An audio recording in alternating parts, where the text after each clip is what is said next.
नमस्कार और स्वागत है आपके अपने चैनल व्योम व्यू पॉइंट पर।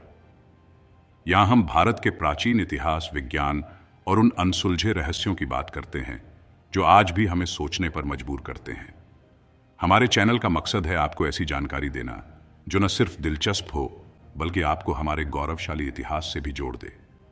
दोस्तों, क्या आपको पता है कि हमारे भारत में एक ऐसा मंदिर है जो आज भी वैज्ञानिकों और पुरातत्वविदों के लिए एक बड़ा रहस्य बना हुआ है।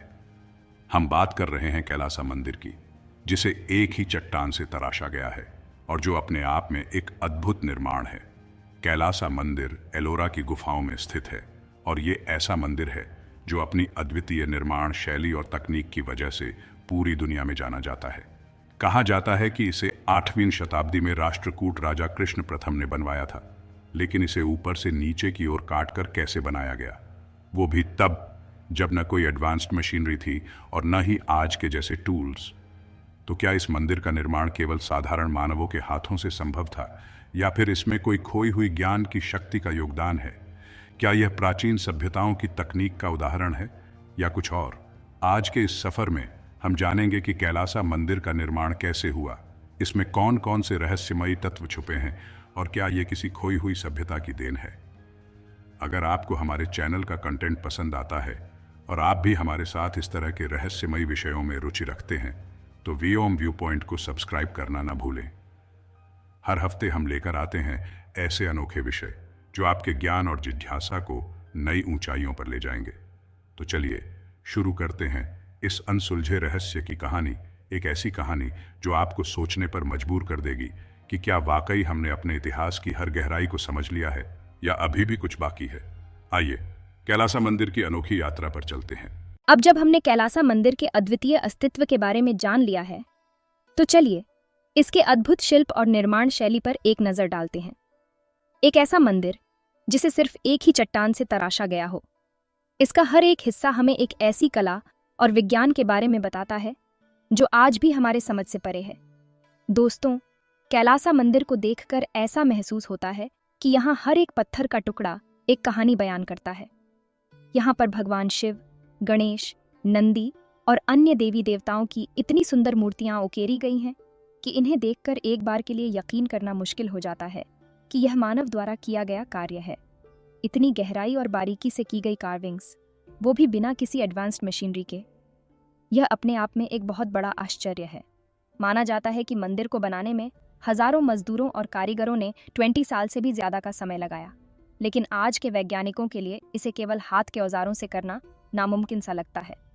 यहाँ हर एक स्कल्पचर, हर एक कार्विंग इतनी परफेक्ट है कि हमें लगता है कि इसके कारीगर न सिर्फ अपने समय के मास्टर थे, बल्कि उनके पास कुछ ऐसा ज्ञान था जो आज के समय में भी दुर्लभ है। मंदिर की निर्माण शैली भी अत्यंत अनोखी है।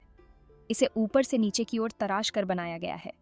पहले मंदिर का ऊपरी हिस्सा बनाया गया, फिर धीरे धीरे नीचे की ओर कार्विंग की गई। लेकिन इस टॉप डाउन कंस्ट्रक्शन का उद्देश्य क्या था, यह आज भी एक रहस्य है।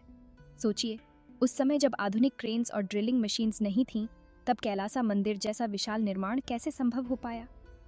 कुछ लोग कहते हैं कि यह कार्य उस युग के महान कारीगरों का हुनर है, तो कुछ इसे किसी खोई हुई तकनीक का प्रमाण मानते हैं। मंदिर में स्टोन कटिंग की टेक्निक इतनी एडवांस्ड है कि विशेषज्ञ यह मानते हैं कि इसमें जियोमेट्रिकल और इंजीनियरिंग नॉलेज का बहुत बड़ा योगदान था। कुछ थ्योरीज यह भी मानती हैं कि यह मंदिर किसी लॉस्ट सिविलाइजेशन के वैज्ञानिक ज्ञान का परिणाम हो सकता है। यहाँ तक कि दीवारों पर की गई हर एक कार्विंग अपने आप में अलग और विशेष है। यहाँ पर मिथोलॉजिकल सीन्स, नृत्य करती हुई आकृतियाँ और इंट्रिकेट पैटर्न्स देखने को मिलते हैं जो इस मंदिर के गौरव को और बढ़ाते हैं। कैलासा मंदिर का यह इंट्रिकेट डिज़ाइन और कंस्ट्रक्शन इसे न सिर्फ एक धार्मिक स्थल बनाता है, बल्कि एक ऐसा आर्किटेक्चरल वंडर भी बनाता है जो विज्ञान और कला का अद्भुत मिश्रण है। तो कैलासा मंदिर का यह कंस्ट्रक्शन और कार्विंग्स क्या हमें उस समय की खोई हुई तकनीक और विज्ञान का संकेत देते हैं? क्या यह मानवीय प्रयास था या फिर किसी प्राचीन सभ्यता का योगदान? हमारे साथ इस सफर में बने रहिए, क्योंकि आगे और भी रहस्यमयी तथ्यों का अनावरण होगा। हमने कैलासा मंदिर की अद्भुत कार्विंग्स और कंस्ट्रक्शन के बारे में जाना, लेकिन क्या आपने कभी सोचा है कि इसे बनाने वाले आर्टिजन्स कौन थे और ऐसी टेक्निक्स क्या थीं जिनसे यह निर्माण संभव हुआ? इस महाकाय निर्माण के पीछे हजारों शिल्पकारों की मेहनत थी, जिनके बारे में हम आज भी केवल अनुमान ही लगा सकते हैं। इन आर्टिजन्स की कुशलता इतनी एडवांस्ड थी कि उन्होंने एक ही रॉक को ऊपर से नीचे तक तराश कर इस मंदिर की रचना की। सोचिए, बिना किसी आधुनिक टूल्स और मशीनरी के यह कार्य कैसे किया गया होगा। ऐसा माना जाता है कि इन आर्टिजन्स ने टॉप डाउन कार्विंग टेक्निक का इस्तेमाल किया, जो आज के इंजीनियर्स के लिए भी एक चैलेंजिंग कॉन्सेप्ट है। मंदिर की सबसे ऊंची छत से कार्विंग शुरू कर आर्टिजन्स ने धीरे धीरे नीचे की ओर काम किया। इससे यह सुनिश्चित हुआ कि कंस्ट्रक्शन प्रोसेस में न तो किसी सपोर्ट की जरूरत पड़ी और न ही गलती की गुंजाइश थी। कैलासा मंदिर के हर पिलर, हर दीवार पर जो कार्विंग्स हैं, वे हमें एंशिएंट इंडियन आर्टिजन्स की डीप नॉलेज ऑफ जियोमेट्री और सिमेट्री के बारे में बताते हैं। ऐसा लगता है जैसे उस समय इन टेक्निक्स को सिखाने का कोई स्ट्रक्चर्ड ट्रेनिंग सिस्टम रहा होगा। कई स्कॉलर्स का मानना है कि प्राचीन भारत में शिल्पकला की शिक्षा के लिए गिल्ड्स हुआ करते थे, जहां एक आर्टिजन अप्रेंटिस को कठिन ट्रेनिंग से गुजरना पड़ता था। कैलासा टेम्पल जैसे निर्माण कार्य के लिए केवल सबसे स्किल्ड आर्टिजन्स का ही चयन किया जाता था। जरा सोचिए, एंशिएंट आर्टिजन्स के पास न तो कैलकुलेटर्स थे, न ब्लूप्रिंट्स, फिर भी हर स्कल्पचर, हर पैटर्न का अलाइनमेंट इतना परफेक्ट कैसे हो सकता है। यह कला सिर्फ एक टैलेंट नहीं थी, यह साइंस का ब्लेंड था। यहाँ के इंट्रिकेट डिजाइन्स में हमें प्रकृति, मिथोलॉजी और मानव की अनोखी कल्पना का ब्लेंड देखने को मिलता है। मंदिर की दीवारों पर जो स्टोरीज डिपिक्टेड हैं, वे उस समय की रिलीजियस और कल्चरल बिलीफ्स को एक्सप्रेस करती हैं। कहते हैं कि इस मंदिर के निर्माण में आर्टिजन्स ने अलग अलग टीम्स में काम किया होगा, जहां हर टीम एक स्पेसिफिक पार्ट की कार्विंग पर फोकस करती थी। ऐसी कोऑर्डिनेटेड एफर्ट्स से ही इस मैसिव प्रोजेक्ट को पूरा किया जा सकता था। मंदिर की स्ट्रक्चर की स्टेबिलिटी ये साबित करती है कि एंशिएंट आर्टिजन्स न केवल आर्किटेक्चर में माहिर थे, बल्कि उन्हें रॉक स्टेबिलिटी और लोड बेयरिंग टेक्निक्स का भी गहरा ज्ञान था। ये टेक्निक्स इतनी प्रिसाइज थीं कि आज भी ये मंदिर इंटैक्ट खड़ा है। तो क्या यह संभव है कि इन आर्टिजन्स के पास ऐसा लॉस्ट नॉलेज था जो अब हमारे पास नहीं है, या फिर उनके पास ऐसी टेक्निक्स थीं जिन्हें आज के विज्ञान की भाषा में समझना मुश्किल है। इन आर्टिजन्स के टेक्निक्स और उनका साइंस की ओर रुझान दोनों ही उस समय के साइंटिफिक और कल्चरल नॉलेज के डेप्थ को दर्शाते हैं। शायद यही वो कारण था कि वे इतनी परफेक्शन के साथ एक कंप्लीट मॉन्यूमेंट की रचना कर पाए। दोस्तों, इन टेक्निक्स के बारे में सोचते हुए यह सवाल उठता है कि क्या आज के समय में भी हम इस लेवल का कंस्ट्रक्शन कर सकते हैं, या क्या इन एंशिएंट आर्टिजन्स ने हमें आर्किटेक्चर के बारे में ऐसी बातें सिखाई हैं जो अभी भी हमारी ग्रास्प से परे हैं। अगले चैप्टर में हम कैलासा मंदिर के रहस्यमयी डिजाइन एलिमेंट्स के बारे में और गहराई से जानेंगे। बने रहिए वायोम व्यू पॉइंट के साथ। कैलासा मंदिर का निर्माण जितना विशाल है, उससे भी ज्यादा अद्भुत है इसका क्रिएशन प्रोसेस। यह temple top down carving method से बनाया गया, यानी ऊपर से नीचे तक एक ही रॉक को काट कर इसकी पूरी स्ट्रक्चर तैयार की गई। पर क्या यह वास्तव में संभव था? क्या यह एंशिएंट आर्टिजन्स की अनमैच्ड स्किल का नतीजा था, या कुछ और रहस्य छिपा है इस टेक्निक में? टॉप डाउन कार्विंग टेक्निक आज के आर्किटेक्ट्स के लिए भी एक कॉम्प्लेक्स कॉन्सेप्ट है। सोचिए, बिना किसी ब्लूप्रिंट के, बिना किसी मॉडर्न इक्विपमेंट के, एंशिएंट आर्टिजन्स ने कैसे इस टेक्निक को इतनी परफेक्शन के साथ एग्जीक्यूट किया होगा। आज हम बिल्डिंग कंस्ट्रक्शंस में फाउंडेशन से शुरू करते हैं और धीरे धीरे ऊपर की ओर बढ़ते हैं, लेकिन यहाँ तो पूरी कंस्ट्रक्शन एक ही रॉक से ऊपर से नीचे की ओर की गई है।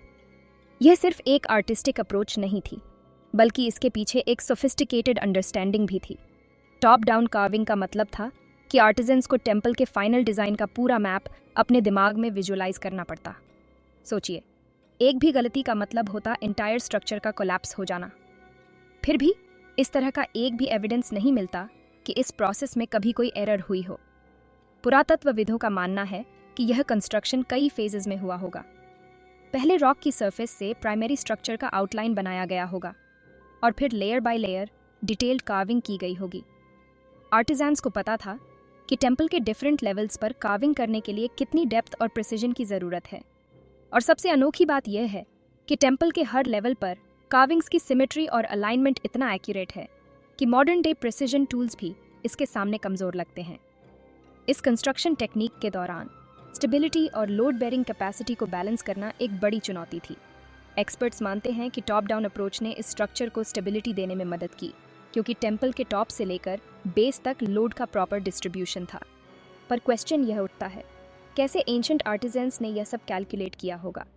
भारत के अलावा दुनिया के कुछ और हिस्सों में भी मोनोलिथिक आर्किटेक्चर के उदाहरण मिलते हैं, जैसे पेट्रा, जॉर्डन में।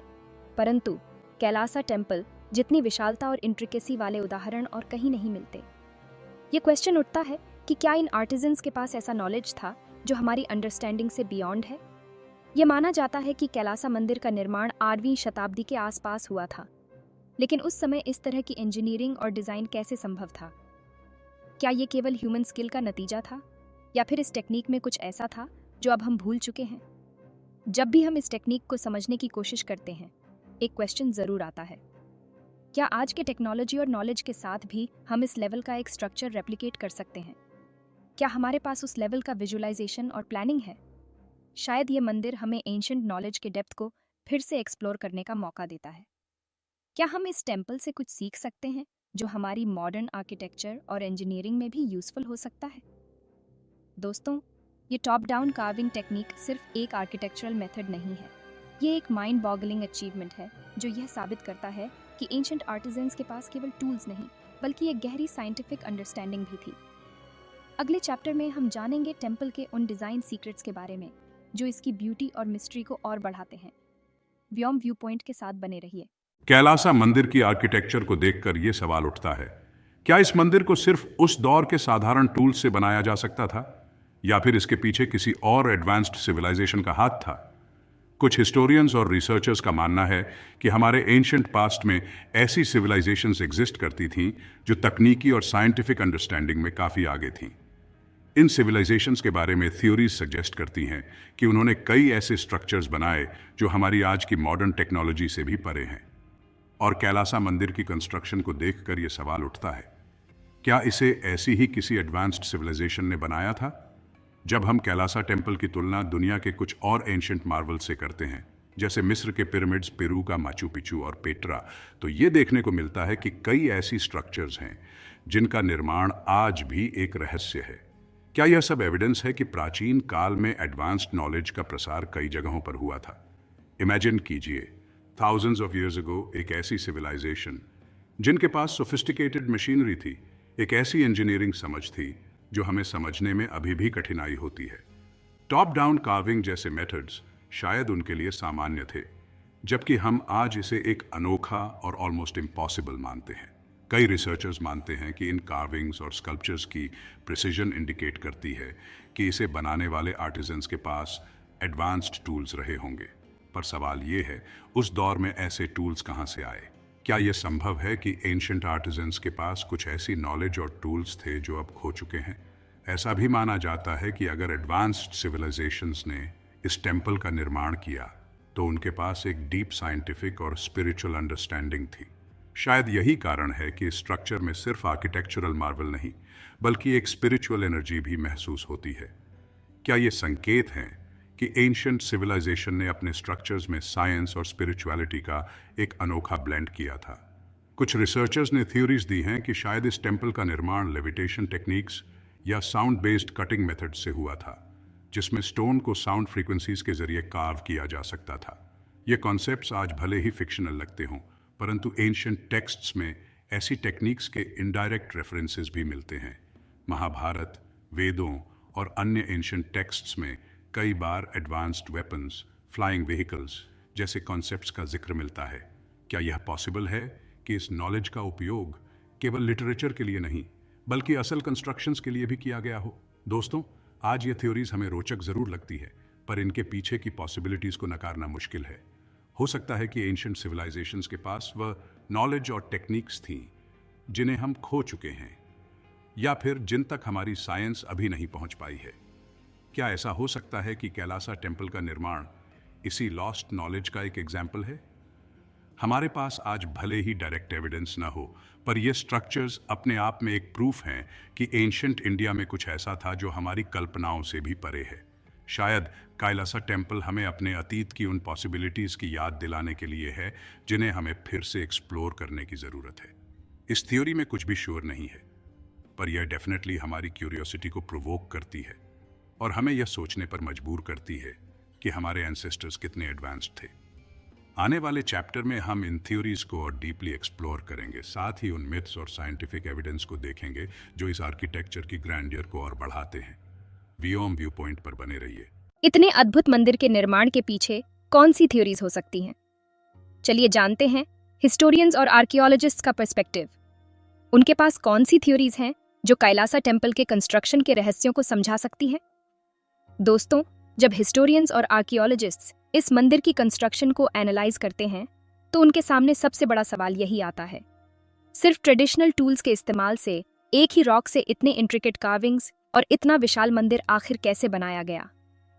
कुछ रिसर्चर्स का मानना है कि इस टेम्पल के निर्माण में एंशिएंट इंडियन इंजीनियरिंग और रॉक कटिंग टेक्निक्स का बेहतरीन एग्जाम्पल है।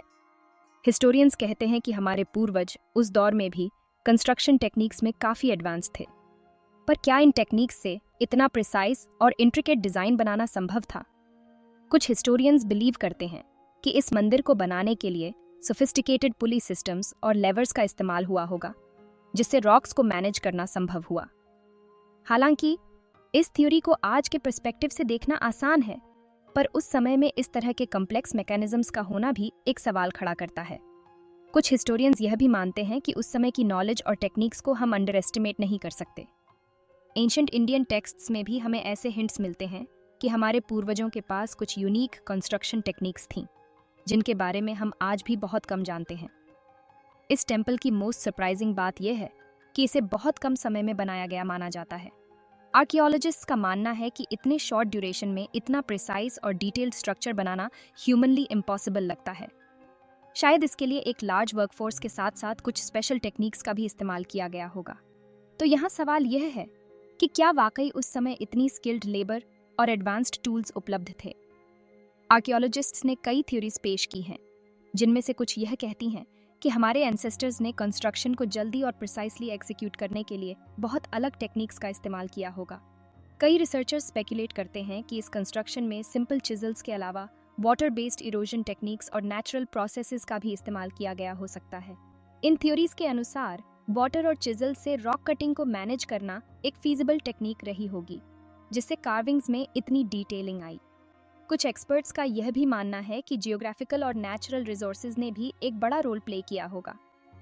एग्जाम्पल के तौर पर टेम्पल के आसपास के एरिया में हार्ड बेसल्ट रॉक पाई जाती है, जिससे कार्विंग का काम थोड़ा आसान हुआ होगा।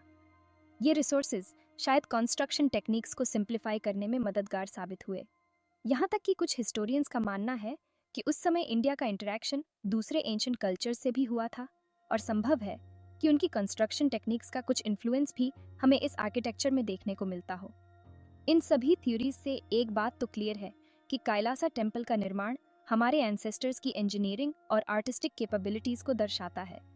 लेकिन इन थ्योरीज के पीछे का सच क्या है, यह आज भी एक बड़ा रहस्य है। शायद फ्यूचर में आर्कियोलॉजी और साइंस हमें इन क्वेश्चंस का और भी बेटर आंसर दे पाए। आखिर में यह थ्योरीज हमें सिर्फ आर्किटेक्चर के बारे में नहीं, बल्कि एंशिएंट इंडिया की इंटेलेक्चुअल डेप्थ के बारे में भी सोचने पर मजबूर करती हैं। क्या हम कभी इस रहस्य को पूरी तरह समझ पाएंगे? तो दोस्तों, यह थी हिस्टोरियंस और आर्कियोलॉजिस्ट्स की थ्योरीज इस अद्भुत कैलासा टेम्पल के कंस्ट्रक्शन के बारे में। आगे के चैप्टर्स में हम और भी एक्साइटिंग मिस्ट्रीज एक्सप्लोर करेंगे। वियोम व्यू पॉइंट पर जुड़े रहिए और इस वीडियो को शेयर करना ना भूलें। इतनी गहराई से कैलासा टेम्पल के रहस्यों को समझने के बाद अब सवाल ये उठता है, क्या वाकई यह टेम्पल सिर्फ इंसानी हाथों से बना है या इसमें किसी खोई हुई सिविलाइजेशन का योगदान है? आज हमने उन थ्योरीज और इनसाइट्स का जर्नी किया जिनसे यह साबित होता है कि हमारे पूर्वजों की इंजीनियरिंग और आर्ट के प्रति समझ कितनी प्रोफाउंड थी। दोस्तों, कैलासा टेम्पल के बारे में जितना जानने की कोशिश की, उतना ही यह एहसास हुआ कि हमारे इतिहास में ऐसे कई अनसुलझे रहस्य छुपे हैं जो हमारी इमेजिनेशन और क्यूरियोसिटी को इंस्पायर करते हैं। आखिर ऐसा कैसे पॉसिबल हुआ होगा कि इतनी बड़ी संरचना को एक ही रॉक से कार्व किया गया? हमने देखा कि हिस्टोरियंस, आर्कियोलॉजिस्ट्स और रिसर्चर्स की थ्योरीज एक कॉमन क्वेश्चन के इर्द गिर्द घूमती है। क्या उस समय के टूल्स और टेक्निक्स से ऐसा डिटेल्ड स्ट्रक्चर पॉसिबल था, या फिर इसमें कोई ऐसा लॉस्ट नॉलेज शामिल था जिसे हम आज तक नहीं समझ पाए हैं? आज भी हम इस मॉन्यूमेंट को देखकर अपनी मॉडर्न इंजीनियरिंग से तुलना करते हैं और सोचते हैं कि टेक्नोलॉजी और रिसोर्सेज होने के बावजूद भी ऐसा निर्माण आज के समय में चैलेंजिंग लगता है। ये हमें एंशिएंट इंडिया की एडवांसमेंट्स के बारे में सोचने पर मजबूर करता है। दुनिया भर में ऐसे कई मार्वल्स हैं जो ये साबित करते हैं कि एंशिएंट सिविलाइजेशंस के पास ऐसे नॉलेज और स्किल्स थे जो आज भी कई मामलों में हमें हैरान कर देते हैं। कैलासा टेम्पल उन सबसे बड़े उदाहरणों में से एक है। व्योम व्यू पॉइंट का ये एपिसोड आपको कैसा लगा, और क्या आप भी मानते हैं कि ऐसे एंशंट मॉन्यूमेंट्स हमारी मॉडर्न दुनिया के लिए एक सीख हैं? कमेंट्स में अपनी थॉट्स ज़रूर शेयर करें और इस वीडियो को अपने दोस्तों के साथ स्प्रेड करें ताकि हमारे इतिहास की ये गहरी जानकारी सभी तक पहुंच सके। कभी कभी इतिहास हमें खुद को और बेहतर समझने का मौका देता है। शायद यही कारण है कि ये एंशंट मॉन्यूमेंट्स हमेशा हमें इंस्पायर करते रहेंगे और हमारी एंडलेस क्यूरियोसिटी को फ्यूल देते रहेंगे। व्योम व्यू पॉइंट के साथ इस जर्नी में जुड़ने के लिए धन्यवाद।